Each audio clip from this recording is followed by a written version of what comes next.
அதனால நீ பயப்படாம இந்த சட்டை அயன் பண்ணி கொடு.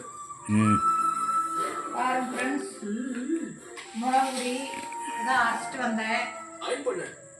அரைச்சிட்டு வந்து பாக்கெட் பண்ணிட்டு இன்னும் மூட்டில் பாக்கெட் பண்ணேன். ஆரம்பிச்சது காமிக்கல, லேட் ஆச்சுன்னு சொல்லிட்டு பொறுமையா கொஞ்சம் பேக்கெட் பண்ணிட்டு இருந்தாங்க. திருவிழாக்கு போன இடத்துல இவன் எப்படி நடந்துட்டான் பாத்தேல? இவங்க வந்திருக்கிறதே ஏதாவது சொல்லி ஒண்ணு மாத்தி ஒண்ணு பிரச்சனை பண்ணிட்டு இருக்கிறதுக்கு தான்.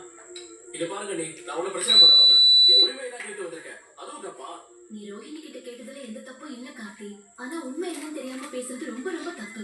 இங்க பாரு கார்த்தி, அயன் பாக்ஸ் ஒர்க் ஆகல. அது நிஜமாவே ரிப்பேரா தான் இருக்கு. ஆனா அதை நீ நம்பாம தேவையில்லாம பேசிட்டு இருக்க. அடி என்ன பண்ண சொல்றீங்க? எனக்கு நம்பிக்கை வராத காரணம் நான் இல்ல, என் அண்ணன் தான். அவர் இதுக்கு முன்னாடி எப்பயாச்சும் ஒரு தடவையாவது என் சட்டையை அயன் பண்ண விட்டுருந்தாருன்னா இப்ப நிஜமாவே அயன் பாக்ஸ் ரிப்பேரா இருக்குன்னு நம்பி பேசாம இருந்திருப்பேன். ஆனா மெக்கானிக் பையன் அயன் பண்ண சட்டையை தான் போட்டு போவானான்னு என்கிட்ட கேட்டு கசக்கி தூக்கி என் மூஞ்சிலே விட்டு அடிச்சிருக்காரு. அதனால இப்பவும் அவரை அவமானப்படுத்துறதுக்காக தான் ரோஹிணி கிட்ட அயன் பாக்ஸ் ரிப்பேரா இருக்குன்னு